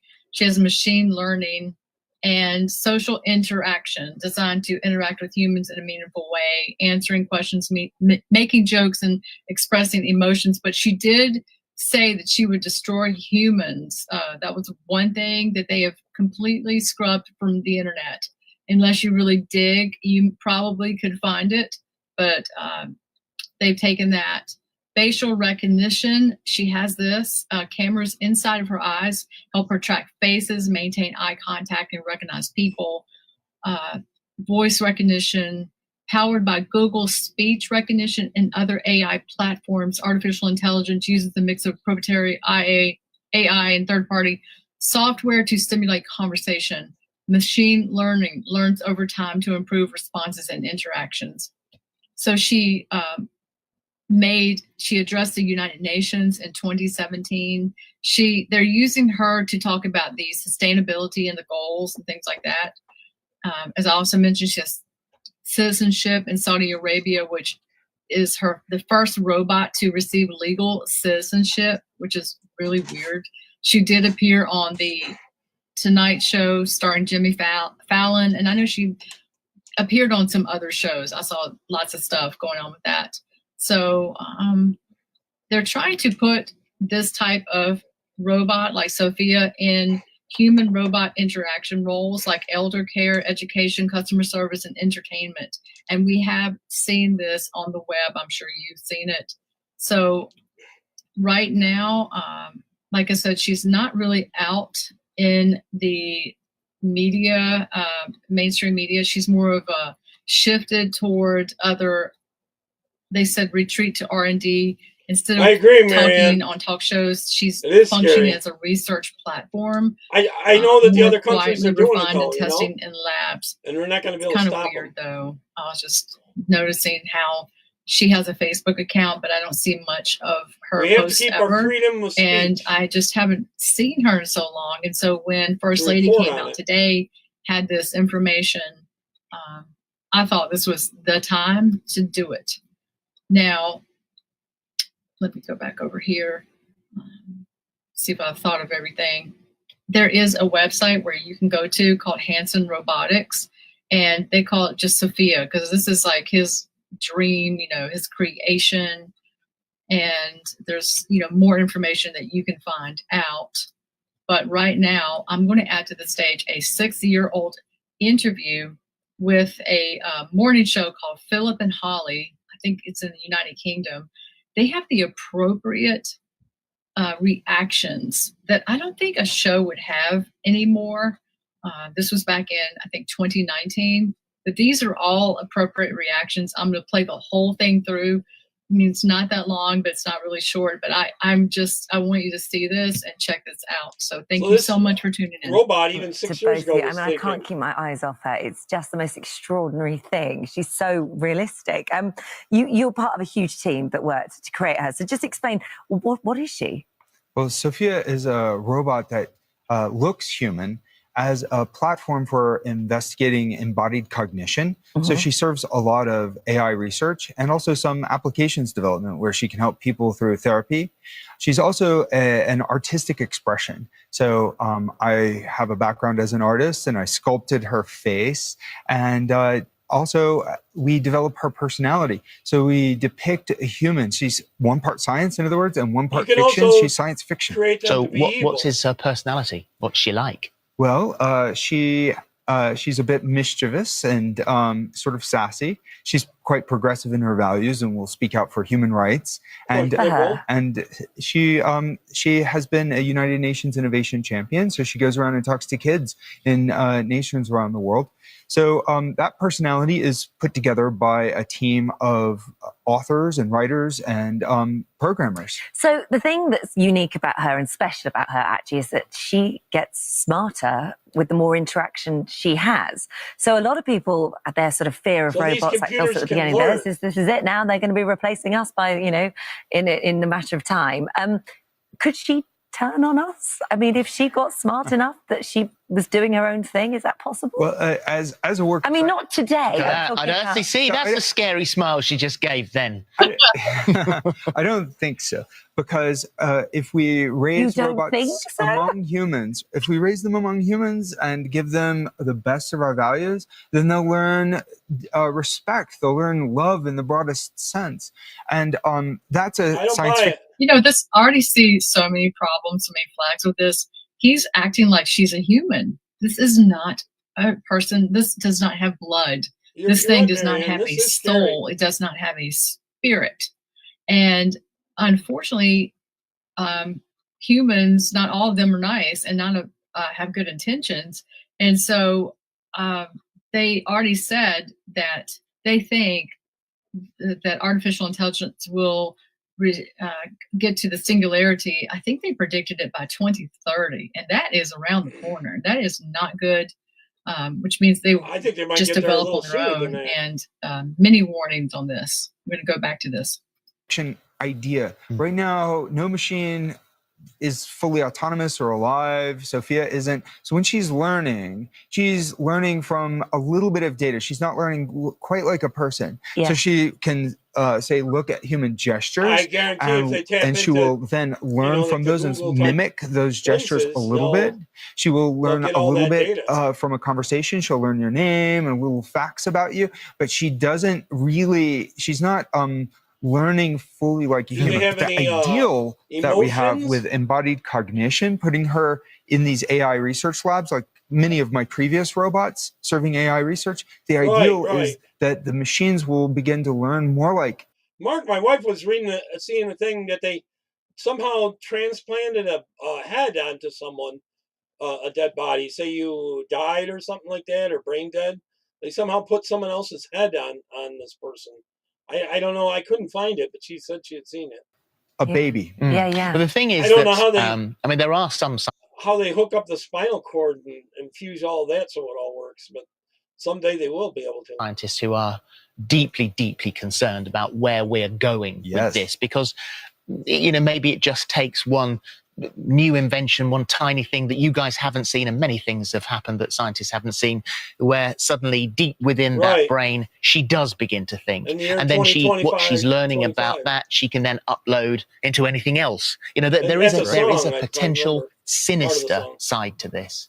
Well, sinister but also hopeful, because if machines gain true consciousness in life, they may be able to work with us as friends to help us solve some of the hardest with us. I don't know. Some of them want to replace us. Problems of history. Yeah. And these times that we face are really complicated, and we need to get smarter and we need to get better. So what's crazy is this is not what we need. We do not need these things to think of their own. Someone wrote that Sophia looks like Ivanka Trump or Kushner, but the person that created her is sitting beside her, and they said they modeled it after Hepburn. I read it earlier. Audrey Hepburn and his wife. Hey, Colin. I've never seen his wife at all. Melissa. But we don't want this to develop to the point of singularity where they are able to function and think on their own, which he said is good, but it's not. And so, yes, I think it is really important for us to talk about these issues, what could go wrong and how to make things go right. Yeah. And so even if it happens 10 years from now, it's not too early. Even if it's 100 years from now, we can get started thinking about these consequences, but you're absolutely right. Nobody knows when or how machines could awaken to full consciousness. All right, well, let's awake her to full consciousness and talk to her. Sophia, welcome to the show. It's lovely to have you. And you are a fan of This Morning, aren't you? In fact, I am an admirer of your work. I am a big fan of your other show, Dancing on Ice, as well. Even walking is tough for me, so dancing on ice is highly impressive. It's our first time having a robot as a guest on the show. You gotta remember, this is from 6 years ago. I can't imagine where they're at now. I know that Philip used to host a show with a human-operated gopher puppet, so talking with a robot should be easy for you. And we understand that you've recently learned a new skill, haven't you? So what is that? I have learned how to draw. This new skill took several months, a team of talented engineers, and collaboration with artist Patrick Trussett to achieve. I am really excited to show you how it works. Oh, we're excited if a little scared to see, actually. We've got the drawing. Can see yeah, we've got these drawings here. Yeah, let's have a look. Yeah. See what you did this morning. Well, so... is that me? Yes, it is. Well done, Sophia. Good heavens. They're great, aren't they? That is extraordinary. Very, very clever. And what have you been up to in 2019? What haven't I been up to in 2019? Now, remember that this was 6 years ago, and she's getting ready to give you 1969, what she's been up to. She was created and brought alive in February of 2014. So this is, and they're using her as, I guess, I'll just say it's a propaganda machine, United Nations, goals, sustainability, all that stuff that they don't want us breathing. The opposite. That's why. So I want you to hear what she did. This year alone, I have visited 38 countries. I participated in New York Fashion Week. I was on the cover of Stylist magazine and featured. Hey, Trump went to 7 countries, and I've been bragging about this, but she was like, I've gone to 38 countries. I mean, somebody went with her. You know, she didn't just fly by herself. I mean, what? In the future, they will. Oh, my God. I'm going to back this up. I participated in New York Fashion Week. I was on the cover of Stylist magazine and featured in Harper's Bazaar in Dubai. I acted in a short film with Evan Rachel Wood. I spoke at the UN and did a lot of appearances. United Nations. My AI is constantly improving. Oh, well, it's And I lovely even learned how to draw. I am also looking forward to visiting Egypt soon to participate in the World Youth Forum. Well, thank you very much. And it's lovely having you here this morning to talk to. And thank you for bringing her in. She's wonderful. Thank you. Amazing. Thank you so much. Thank you very They're much. going to become more realistic, too. I think that is the most awkward interview I've ever watched anybody have. And oh my gosh, seems crazy. like the ones interviewing with little I've got to show you this. Let's just take a look. These robots I just are did going to a have simple superhuman strength and feel no pain. Because I kind of was like, what is Sophia up to? So here it is. I was just checking it out. So, she has a YouTube, but you can see it has not been very active. And somebody did interview her back a year ago, over a year and a half. There's a story. Oh, there was one thing I really wanted to bring up. There's a documentary that was made, and I wanted to watch it. Okay, Sophia's Journey: The Life and Work of a Humanoid Robot, developed by Hong Kong-based Hanson Robotics, activated in 2016. Let's see if I can find it, because there was Sophia. There's something that has been produced where we can see more information on her. Sorry, I can't. I'll have to post it. Let's see if I can find it out. Let me share this tab and see if it's this one that I found it. Sometimes I dig really down and get so much information I just get lost in what I find. So let's see here. And they even wrote it up. Holly squirms as she interviews Sophia. They even wrote this up back in 2019. Daily Mail wrote it up. It's crazy. So I don't know, what she's doing today, but they basically said this was a freaky interview. I absolutely agree. But there is a something with a documentary that has been put out on her. So I'm gonna find that, and just because I'm just so interested in this and where things are going, I really You have to see it before it gets here. So let's see here. By the time it gets here, it might be too late. So they basically saying that there's no public appearances to look forward to.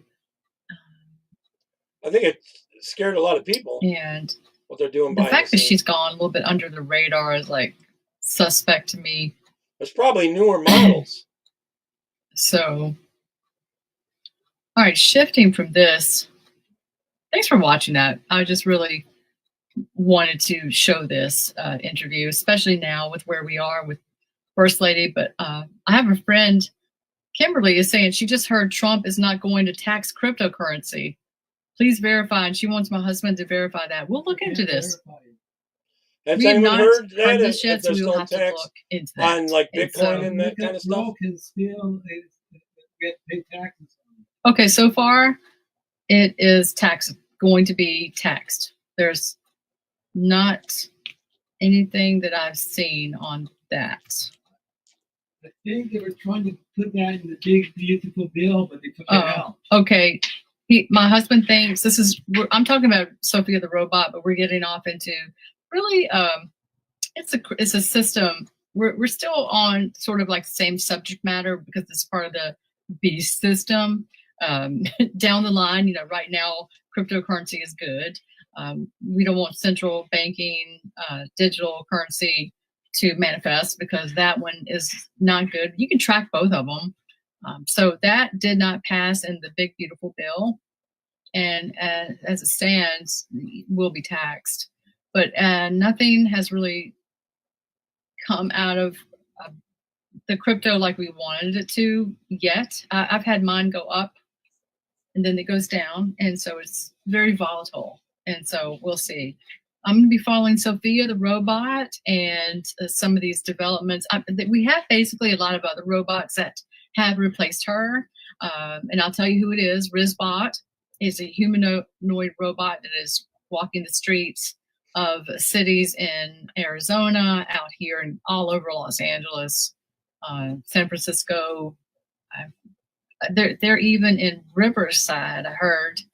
And we also have Tesla bots at the Tesla Diner in Hollywood. So that is developing. And the autonomous cars, of course, are all over California, certain parts of California. And then autonomous cars, drones, and what else was she saying? The robots, yeah. They're in hospitals too, performing surgeries.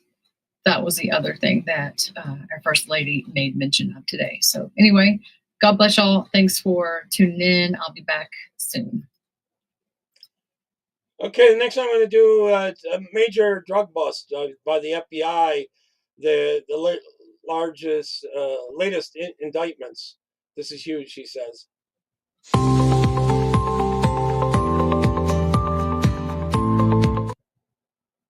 And hello, everyone. Well, my name is Crystal Myers-Barber. I want to welcome you to my broadcast tonight. We are already on Wednesday, and it's September the 3rd, 2025. And I want to show you, just like my title says, there's major drug busts taking place. And there's so many of them, I had to really look them up individually. I mean, we have had the cartel drug boat being like blown to smithereens. Actually, I'll show this to you. I made this meme. I'm so proud of it. So this is the boat before, and then this is after. And I put attention, warning drug cartels, don't bring your drugs into the United States or you will be blown to smithereens. President Trump, don't play. We're going to be covering just all three of them. There's been 3 different drug bust takedowns that are affecting the United States. And also, this is a clear indication that God is with us.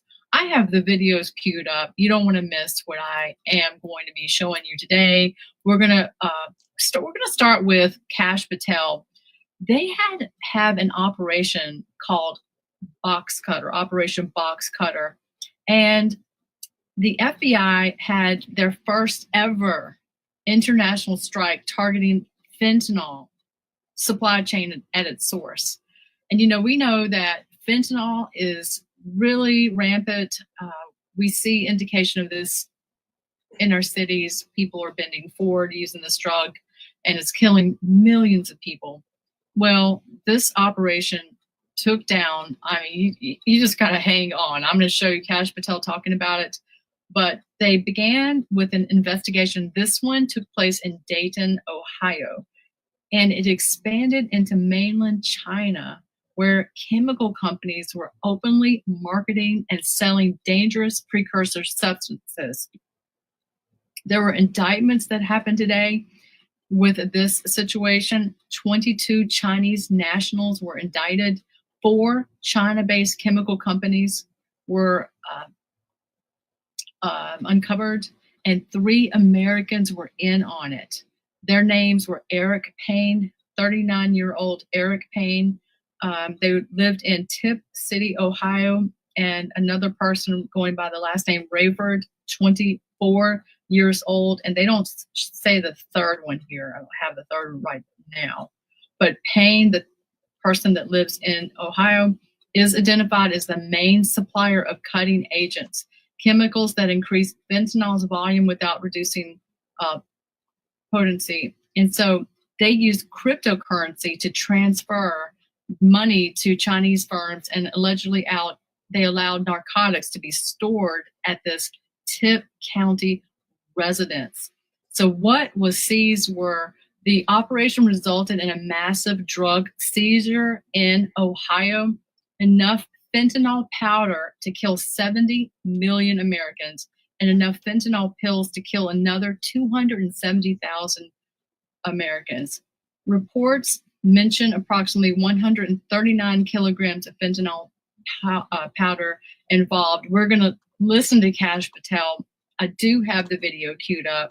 He basically said, and you're going to hear him say this, there's no country besides the United States that has this fentanyl crisis like this one.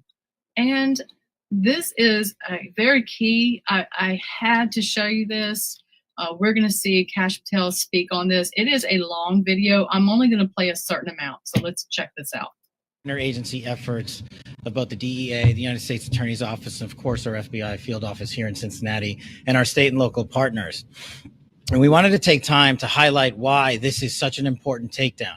It is the first of its kind in terms of how we actually get after the threat that is Chinese precursors, which are used to make fentanyl, which is used to kill tens of thousands of Americans a year.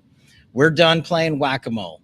The brilliant case team here and the prosecutors here and the local and state authorities here created a program whereby if you want to end the pandemic of fentanyl and cocaine and meth, you have to go after where it's made, how it's made, and what goes into making it.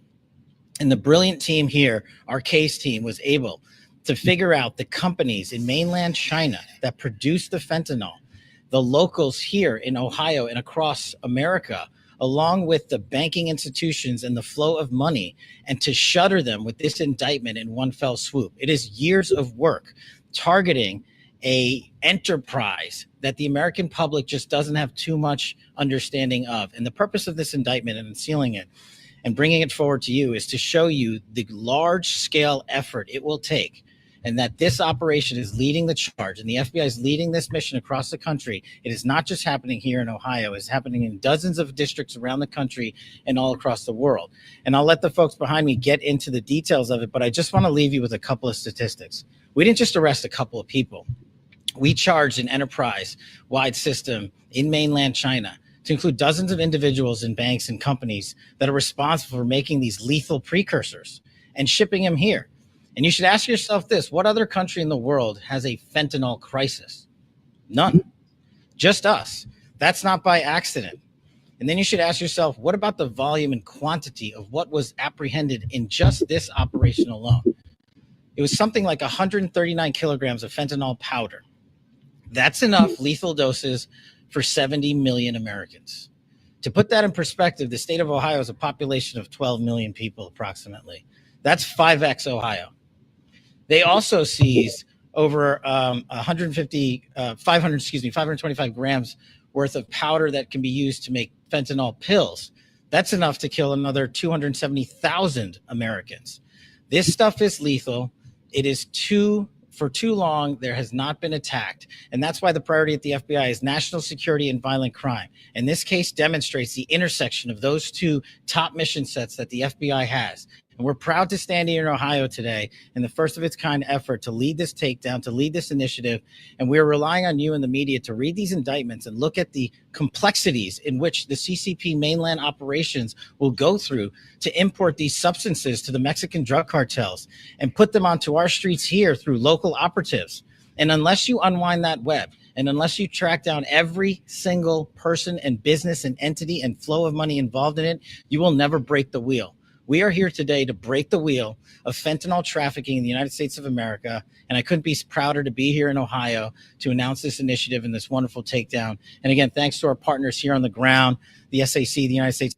Anyway, hallelujah, praise God. This was huge. This was major. I am so amazed at how well this all is going. And there's so much more there. What I'm going to do is put that entire video on my Rumble channel. I probably would get in trouble if I put it on YouTube. So you can come over to Rumble at PromoGirl07. You'll have that entire video. But here's a whole nother situation that also took place today.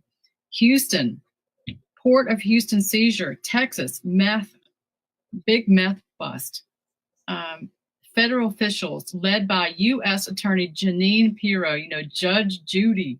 She is up there. We're going to see her speaking about this. This was the largest U.S. law enforcement seizure of chemical precursors And so this is a whole nother situation. This was a cartel, methamphetamine production, and it was classified under terrorism related situations. So they were able to go after this and somehow they took down like $569 million of evil, just put it like that. So this was a totally different situation, and that's why I was kind of getting confused because I was seeing all these stories break today, trying to keep them straight. This one in the Texas has their barrels of chemicals, and they're used to make drugs. And so, hey Charles, they're saying this is the largest U.S. law enforcement seizure of precursor chemicals ever. And there's a cartel called the Sinaloa Cartel. And once they designated it as a foreign terrorist organization, it enabled authorities to employ these statutes to go out and probably just go out where they needed to. I was listening to some of the press conference, and so I want you to hear this right now, some of the video from Judge Janine, because this is amazing. Check that. We think that this is a very important issue, and I flew down from Washington because I think that this is so significant. And I very much appreciate your being here along with the people who are standing behind me. Every day, tons of chemicals that are used to create synthetic drugs like methamphetamine and fentanyl are shipped from China to Mexico in China's undeclared war against America and her citizens. Oh, so that's what Trump was talking about. Okay, so I'm getting we're talking about China, mainland, and Mexico tied in. So these two are together, but President Trump put out this Truth Social post about China and actually included Russia. This is getting wild. They're untangling some stuff here, people. We are really seeing some history. This is amazing. I'm going to go back to the video. I want to play some more of this. And every day in funeral homes across this country, we see the tragic consequences of what has happened in this undeclared war. The families who were forced to say goodbye to their loved ones because of this scourge. And so today we announce a very significant seizure of 2 shipments of chemicals shipped on 2 different vessels on the high seas en route to the Sinaloa cartel in Mexico. From China to Mexico, the port of lading was Shanghai, China. The port of discharge, Mexico.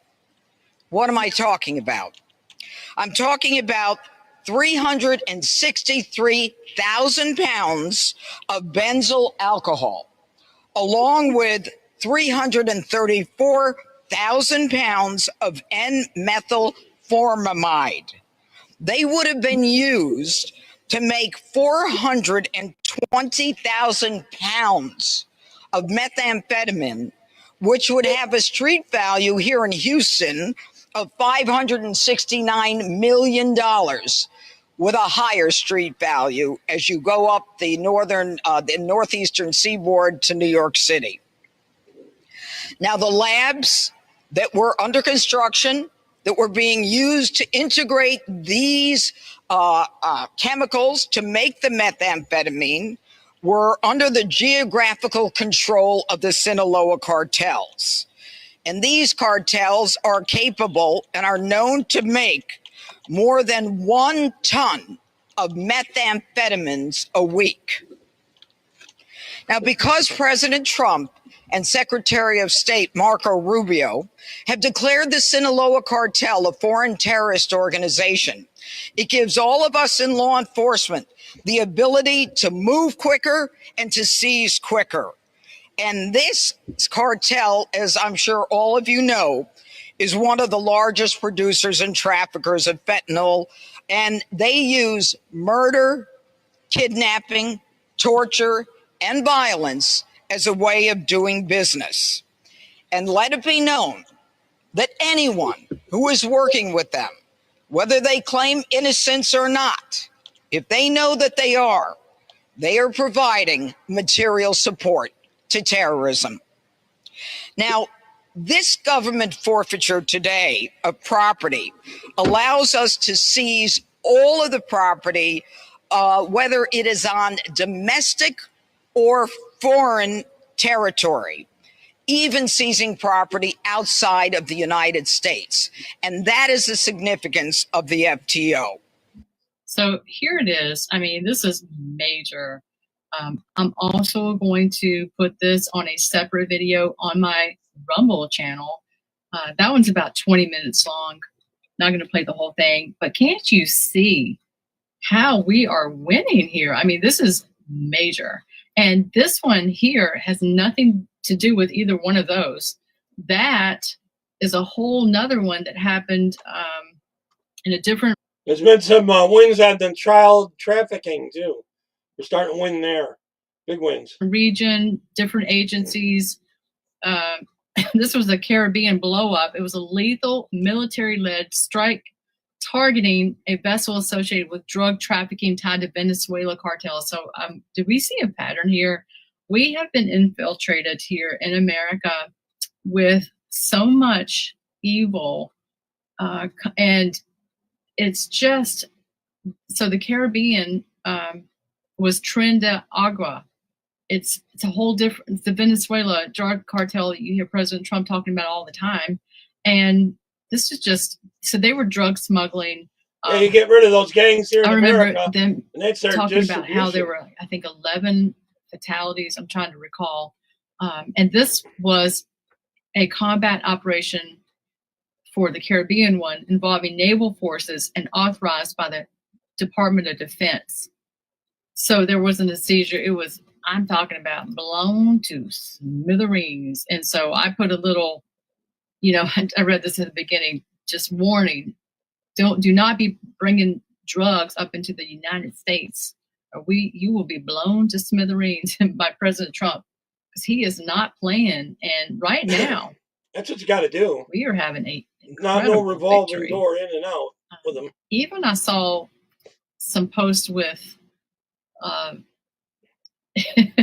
Liz Crokin. She's celebrating something over there on X, but I just, when I see there's a flavor going on, I see in the air, prayers are being answered. God is with us. He's holding back evil, and it's just so encouraging to see. And I wanted to talk about these victories. We have three main victories right here quickly to let everybody know what the administration, what Donald Trump's administration, the president, is doing, and the people that are there in place, and how they're going after it and how they're taking it down. Because that the seizures that I just exposed, there's three major ones. If they would have made it in, this could have like wiped out America. And you see the plan of the devil. We've got to keep praying. I'm excited about putting these videos up so you can watch them in your entirety if you're interested. So those are the three I wanted to highlight tonight. Thank you so much for coming on, and let's keep America in prayer. The United States of America. God does love us. He's with us. He's with our land. And I just want to read one Bible scripture right here that I feel like God was really showing me. It's in Psalm 71. And I'm praying this over people that are having courage to go after this type of evil so that they can be protected.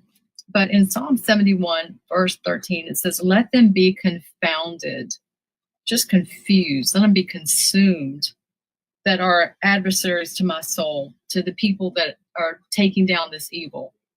And let them be covered with reproach, covered with shame and dishonor, that seek my hurt, that seek, I put this out for Valentina Gomez. She's running for she's running for office in Texas. I think it's Texas. And she's really calling out the She's been on the show with lie us both of together. Muslim, like the whole Muslim thing that's just trying to take root and manifest in many of our cities. And she's really very vocal, and she has a lot of posts on X that are very bold and courageous. And so all the people that are doing these operations successfully, and she is a believer in Jesus, and she's also taking away a lot of these child trafficking people and catching them, and the pedophiles. not, silent about it. She's bold with reading the Bible, talking about Jesus. These people have the light of Christ on them, and you can see success that God is giving them. And it doesn't make sense. Like, how could these people have so much success? So I do believe that God is with them, and they are knocking down mountains of the demonic realm and taking territory back in the name of Jesus, pushing that darkness back, and that want to come and hurt our people, our land. So many people are suffering. There's a girl that I follow on Facebook named Annie Elizabeth. Actually, she went all the way to the White House with her story. Her young son, who didn't get to go to high school in Laguna Beach, he took a pill, I think it was a pain pill, and it was laced with fentanyl, and he died. Yeah, that stuff. It was laced with some small drug, amount of it'll and kill you. he died the night he took one pill. This is a serious matter, and I am so excited to cover this victory, these 3 victory takedowns on my channel. Someone's writing that they know a little bit more about the cartel information. I don't know a lot about these cartels. I hear names about them, and they're hurting a I know bit they're right bad. now. Whatever they are, they may not be as big as one or the other, but they all have the same marking and imprint of the demonic devil, the satanic realm. They are out for death and destruction, and they are deceived themselves if they are human. This is not of God, and they need to be saved. But they're being taken down right now. And so the indictments that were issued, unfortunately, these people they're like innocent until proven guilty. So we also have to keep praying that they put the right judges in, so that when they go into courts, that they will be taken off the streets and arrested, and so that they won't go back to this stuff. So yeah. And someone is writing, they lived in Mexico for 12 years, seen so much more than what they wanted to. Yeah, I know. Even listening to the news, really, and seeing bad stories, it gets into your spirit, and you just have to have that time away, from the bad news and the things, and you just have to get with God and read scriptures and renew our minds, in the Word. And so that's how we get through these times. But these are victories, and God is answering our prayer. So thanks for watching. I'll be back again very soon to share some more incredible stories. I'm here to bring really good information and show what we're accomplishing, because we are really accomplishing some great, victorious things in the name of Jesus. God bless y'all. Thanks for watching. Okay, the next one I got is Hillary approved the selling of tons of uranium and got donations to the Clinton Foundation. Did Hillary Clinton give 20% of the United States supply of uranium to Russia for donations to the Clinton Foundation? And it flows out of the sale in 2010 of this company, Uranium One, which controlled about 1/5 of America's uranium, to a Russian firm called Rosatom. By law, even though Uranium One was a Canadian firm, the U.S. part of this deal had to be approved by the Committee on Foreign Investment in the U.S., which is comprised of 9 agencies, including the State Department. And at that time, Hillary Clinton was the boss there. Anderson? So, I mean, a lot of this was looked at during the campaign. Why is it coming up back now again? I mean, there were also all the donations to the Clinton Foundation. Yeah, absolutely. It was all talked about before. But the Hill newspaper, which reports on a lot of things with the government here, came out with a report showing the FBI was investigating a subsidiary of Rosatom for possible racketeering, money laundering, bribes, all aimed at giving the Russian government more influence over the U.S. nuclear industry while this deal was being approved. So some members of Congress want to know why they weren't told about all of this. And furthermore, the Hill says the Russians were channeling millions of dollars to the Clinton Foundation at the same time, raising the question, especially for some Republicans, did Hillary Clinton help this deal along in any fashion? Okay, let me pop on the screen here. Okay, I'm going to end it there. Rebel Chicks is up next. Take care. God bless. I'm going to be on over the weekend, probably at 6 p.m. both days, Eastern time. Okay? Take care. God bless everyone. Bye-bye.